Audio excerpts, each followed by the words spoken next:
right. Hey, we're together. It doesn't happen all that often. No, but it's not too often, but I'm glad to be It's here. good to see you, Will. Yes.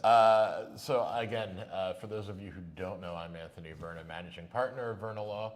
Will Jacques is our patent agent, and Yep. so let's chat a little bit because you and I have had some discussions recently with clients and potential clients Yes. about cease and desist letters for potential patent infringement. Absolutely. So let's talk here. What are some of the items that you're looking for long before, because this doesn't start, this does not start with writing a letter. So what are some of the items you look for? No, it long absolutely doesn't start with writing a letter. I'm glad you brought that up, Anthony. So, when clients come to us and they go, hey, I think someone's infringing my patent. And so the first thing that we try to advise them on is you really need to make sure that there actually is infringement. Yes. As a start. And would you agree with that? I would agree with that. So that means we need to do due diligence. We need to make sure that we understand, what is, when a client says, my patent's being copied, my product's being copied. Absolutely. That it is being copied. Yes, and so once we, kind of verify and validate that that's actually the case, then as a first step, right? And what we're trying to think about is the client's pocketbook, right? So we say, okay, we believe you have infringement here. What's going to be your next step? And so what we'd like to say is that you're going to approach, the party that might be infringing on your patent, but you're going to do it more in a business sense rather than a legal sense. How do you feel about that? Yeah, I mean, because if we're doing a cease and desist letter, that can be, even a professionally written cease and desist letter can be harsh. So, I would say let's approach it from a business angle. Okay, well, approaching it from a business angle, and we'll play a little Cisco Ebert here. Is that a copyright infringement? No, it's not. Okay. but so the way we kind of look at it from the client perspective in the early side is we want to protect the pocketbook. We don't want to get too far down the road in terms of an argument between you and the potential, or let's say now the infringer, but one in which you try to work out a deal. And so you have to ask yourself some hard questions. Is the infringer bringing you something, in terms of revenue, why else, right, that you would not have gotten on your own? Okay, so the real thing is, or I should say the question is, do you really want them to stop, or would you like that to continue? And if they are going to continue, then how do you make some sort of an agreement with them so that they can continue to sell, but you get, you get revenue, or you're compensated for allowing that to happen? In other words, Layman's perspective. of course. In other words, the potential infringer, and I'll just label that, we're looking to either get that entity to pay a royalty fee, a licensing fee for selling this product, or we're looking to get them to maybe take the product that they're currently selling off the market and sell the client's product. Absolutely, absolutely. And so I think what maybe we're saying it in a different way, but the first step is to come to some sort of a deal, just a term sheet. How is it that we can potentially work together, Miss Infringer, right? And then, kind of see how that negotiation kind of moves forward. Okay. Yeah? And yes, I hope we're speaking in different language. I hope we're saying the same thing in different dialects. Yeah. Because I'm the lawyer, you're Right. the patent agent. Right, So absolutely. we always say the same thing, but in different ways. Yeah, and it's probably important that people understand that, when I am talking to the client in this particular way, I am not talking as an attorney. Right. I am talking as someone who understands patent law, but from a business perspective, and saying, well, is there a deal to happen here? Right. And how do we get to a point where we can get them to at least agree that a deal ought to be struck? And then at that point, it is very important that we have our attorney help us construct those agreements. But I've kind of done that legwork, and working with my attorney partner. Sure, and those particular types of agreements are important because if we're talking of royalty, one of the things I want to look at and make sure is there's quality in the other party, making sure that the other party is going to make a product that's not going to harm the reputation of our client. Absolutely. And the other thing I want to make sure is that, of course, the revenue provided to the client is enough, that the royalty rate is there to make sure that my client can do business. Yep. And I also want to make sure that if there's if we're going to be replacing one product with another, that the sales process is known as well to our client, to make sure that that can be hardwired into a contract. Absolutely. Not to get too technical. Yeah. But Okay. Well, absolutely. And so maybe we can talk about a case. We're kind of talking around Sure. a case that we actually have sitting on the table right now, folks. So without going into who the parties are, let's just say, for the sake of this particular discussion, that the client knows that this device that's being sold is actually her device. Right. Right? So we've established the fact, and the other party has agreed that it is actually the device. So infringement has already been validated. Yes. Right? So that's there. We absolutely know where the product is coming from. It's actually coming from the patent owner's own manufacturer. So, but then that brings up a whole other can of worms. But we're at a point now where, some terms, general high-level Yes. discussion has happened, in terms of how we can kind of work this infringement out. And we're at a point at which it looks like there might be a breakdown. So where do we go now? Right. So one, we need to be careful when that breakdown happens, because two things. A, as a friend of mine from law school used to say all the time, litigation is what happens when there's a breakdown in the business process. So, we want to make sure that it's a last resort, right? A lot of people who call us say, I want to cease and desist letter, I want to file a lawsuit, I want to, and pump the brakes. Yeah. What do you say? To talk a little bit, Anthony, because we've had this discussion about the economics, Sure. of the economics of sending the cease and desist letter, versus what the infringement really entails. Sure. And then maybe you can kind of lead us in a discussion about, the risk of sending and or not sending the cease or desist letter. Sure. 'Cause we've had this discussion. So on the patent side of life, more so than the copyright or trademark side of life, just because patents are a lot more work than that. If I'm writing a demand letter, a cease and desist letter to a potential infringer, I need to make sure that on my end that I understand the patent, that we understand the patent. Absolutely. That I can state in a letter what the claims of the patent are, that I can state what's being infringed, in other words, what's being copied, out of the patent onto this product. And I want to be able to state that, of course, here's what our solution is. But it's that first part of making sure that I understand the claims of the patent. That's very important. Yeah.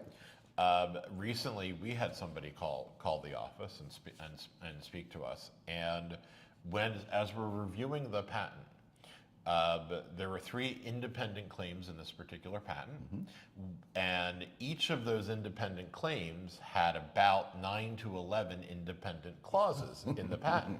Now, I know I'm getting very technical about that, but for literal patent infringement, every single independent clause of that claim has to be copied in order for there to be literal patent infringement. If it's not literal patent infringement, we have to ask ourselves, is this patent doing essentially the same thing in essentially the same way to get essentially the same result as the product that we think is being infringed? Either way, we need to know and understand that product inside out, forwards and backwards. Right. So that's going to take some time to do, and then I actually have to draft that in a letter. Absolutely. And to make sure that opposing counsel knows and understands, we're claiming that this is infringing because of it. You just don't want to send a letter there. So on the economics of this, yeah. To get to the economics, there's time involved to break down a patent. Like I like to say, folks, this is where the cheese falls off the cracker. Go right. It's true, yes. So there's the patent, there's the review of the patent, there's making sure we understand it, and there's drafting it as well. Yeah. And Judy Endion, who is our third member and not here, always tells me, Anthony, you write the most professionally bland demand letters I've ever read. And that's on purpose, because I don't want to inflame the other side, and we'll get to that in a bit. But the economics of the demand letter are that I need to do the preparation. Because while a demand letter, even a professionally bland demand letter, is written in furtherance of a purpose, and maybe that purpose is to do business with the other side. In other words, that's right. I'm infringing, I should stop infringing, and maybe we should talk about how I can stop infringing. But I will tell you, 99% of people who receive a demand letter are not thinking that. Absolutely. Now, in your particular instance, well, as you're discussing, like, hey, we already have business discussions going on. Yeah. So maybe, letter from counsel, can nudge that in the right direction. Absolutely. And that might be the goal. Well, yeah, that's exactly where we are. But, Right. For the client, and again, I always go back to the early economics, because what Anthony has just described is not an inexpensive, Correct. proposition. And for many of our clients, our larger clients, it really is something that they understand needs to be done. They need to make that spend. Right. But from some of our smaller clients, particularly early stage, or just, mid-stage type companies, let's call them, 5 to 10 million, and maybe even less than that, right? Maybe, Yes. 500,000 to $1 million in think, sales. yes. Yeah, I mean, it's significant paying that bill. It's a significant layout in the beginning, but it's due diligence isn't for necessarily me or us. It's for the client. Absolutely. To make sure that our client is protected from any particular issues. And that gets into the other part of some of the risks of sending a demand letter. Or not. Or not sending a demand letter, yes.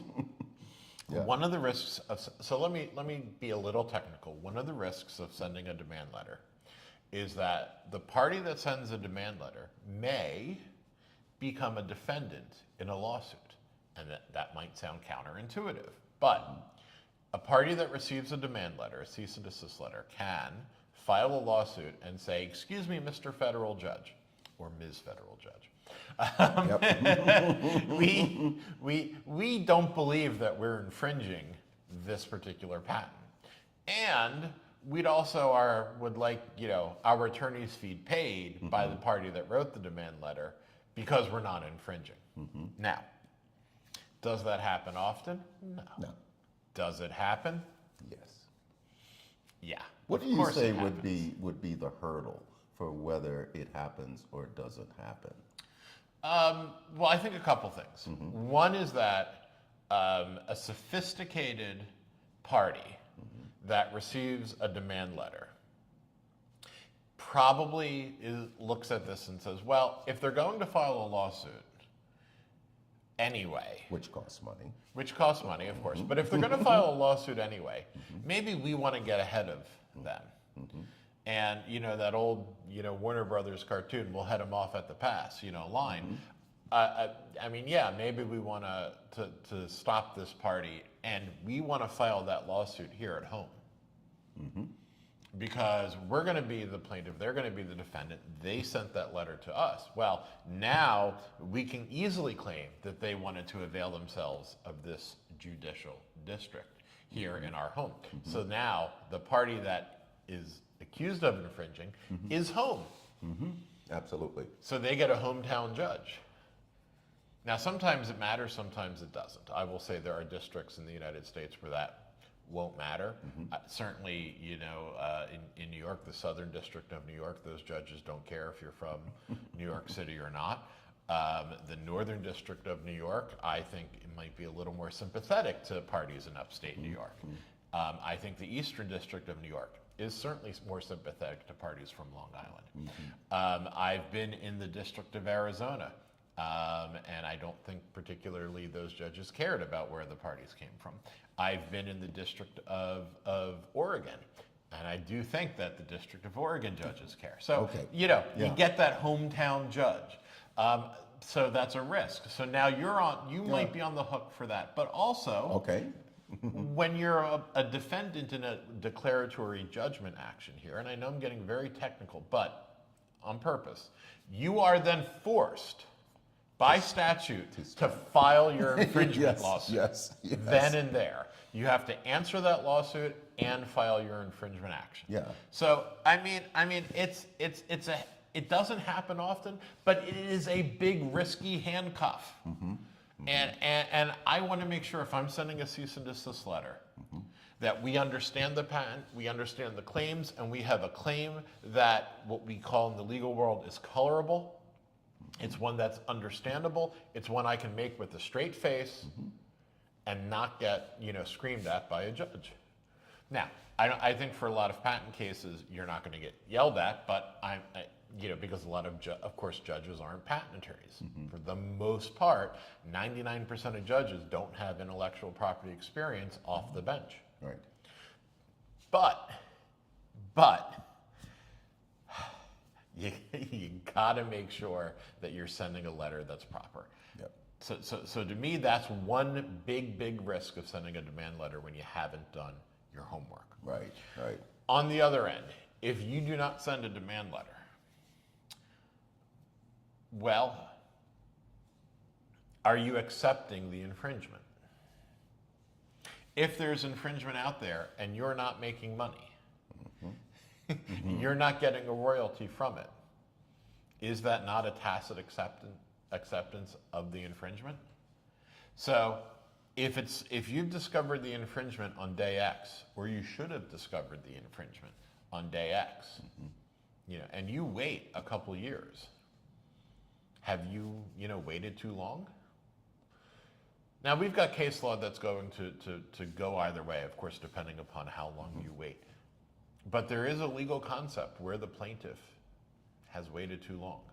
And I don't want plaintiffs to wait too long either in enforcing the rights. So that's very harmful on the damages side. Like, yes, by statute, if somebody's infringing your patent, you have the right to do it. But it will hurt you on damages. And you know what? It might even hurt you just on the infringement issue by waiting too long. Yeah, it could. Absolutely. Well, again, outside of my wheelhouse of competency, that's not an area that I typically will opine in. Only, when we're talking to the client to kind of give them some idea of what they might expect, as we get down the road. Where I'm at in my early discussions with the client is, okay, let's think about this. And it actually, it always depends on the type of patent as well. So, yes. A utility patent, these things tend to be a little more, clear in terms of the pathways that the infringer may or may not be able to take in terms of items or devices or whatever that are functionally claimed. Yes. How these things work, and how they, are intended to function, as opposed to a design patent where we're really just talking, essentially about the ornamental, design or industrial design of that item, and hence what it looks like. And so I go back to the client and I go, well, first of all, how much money are we talking about? Yes. And if you attempt to force the issue in a way that moves the other party away from potentially wanting, to work with you, you may have just told them, well, you know what? In this device, you had a handle that looked in this particular way. You know what? It's just easy enough for us to just change the handle, Yes. And make it look significantly different and get around, this infringement. Now, again, I'm not talking about any past infringement. I'm just talking about moving ahead. And so what you've done is you potentially had a partner, a real partner Yes. that could have expanded you, but you allowed your ego and your hubris, you know, to run amok, and therefore this potential to move ahead was, you know, kind of less. You know, it's just part of the nature of being litigious versus trying to be cooperative, you know, where it doesn't say you don't have your attorney working on your side. It says you have your attorney working in a different way, Yes. you know, rather than through argument, but rather through, you know, consensus and how do we get that deal done and Right. how do we construct an agreement, you know, that ensures that, you know, our downside is protected, but there is some upside for you and your potential partner. And that's kind of the idea. But don't forget, I mean, if we're at the point of sending a demand letter, Yeah. you know, potential partner might be a stretch of language. Yeah. Well, yeah. Well, you know, again, we're some we laymen are sometimes hopeful, but I know. again, it is everything that I'm talking about is prior to the point of a breakdown. Yes. Yeah. Once it breaks down, then, you know, as you've said, your choices are rather limited if you want to and somewhat are obligated to protect your rights. In other words, why spend money getting a patent in the first place if you're not going to use it? I mean, that's true for all intellectual property as well. Yeah. Why spend the money if you're not going to be enforcing your rights for it? Because if you're not going to be enforcing your rights, then right, there's no point in owning No it. moral turpitude in Right. infringement, and there is no patent cop. Exactly. You are it. You have said that so many times, Yes. my friend. Okay. But you know, don't forget, in a patent infringement case, you can ask for your attorney's fees. You can ask for triple the damages. So while we do sit here and say, you know, we have to talk about the economics. We have to talk about the economics on both ends, right? Like, yes, it Right. might cost money to do the homework and build the infrastructure. But if there's a reward down the road, Yes. because you have that government right that the patent grants you by statute, you know, you have to be able to say, all right, well, if the other side is going to be able to is going to pay my attorney's fees now. Does that happen all the time? No. We've done patent cases where, you know, you just come to a settlement at the end. You know, it's a part of the equation. But if a part of your equation and a part of building your house is that, you know, the other side, you know, needs to pay us royalties and needs to pay us our attorney's fees and needs to be, you know, tripled on the royalties for you know, harming our business, whatever the calculation is, then, you know, gee, we're talking economics here. Absolutely. Very There good are point. big benefits Yes. as well to having that right. Absolutely. You know, Well said. yes, patent litigation is very complex. Patent litigation has a lot of pitfalls to it. So that's why even sending a cease and desist letter, I want to make sure, you know, that our house is built properly. Because even if the only thing that's going to happen is the other side says, we'll write you a check and we're going to be done. Well, at least we can put a roof on the house pretty quickly. Yeah. Yeah. And that's kind of, you know, my thinking there is that if we're talking economics, yes, it costs a bit to start, but you also might need to think of the reward in the long run as well, right? If you're going to enforce your rights, there are benefits as well. I mean, pitfalls are big. We talked about, you know, being a defendant. You know, in patent litigation, having the defendant file to invalidate a plaintiff's patent is a very common tactic. You know, and that can be done in parallel in district court and the patent trial and appeal board. It can be very complex, and I don't want to minimize the complexities here, and I don't want to scare anybody away. You have a patent, you should enforce it. But, you know, we need to have that entire conversation, and it has to be frank and honest when we're speaking with our clients. Yeah. Well said. Good. Well, I don't have any other questions. I don't think on this particular I topic. have anything else.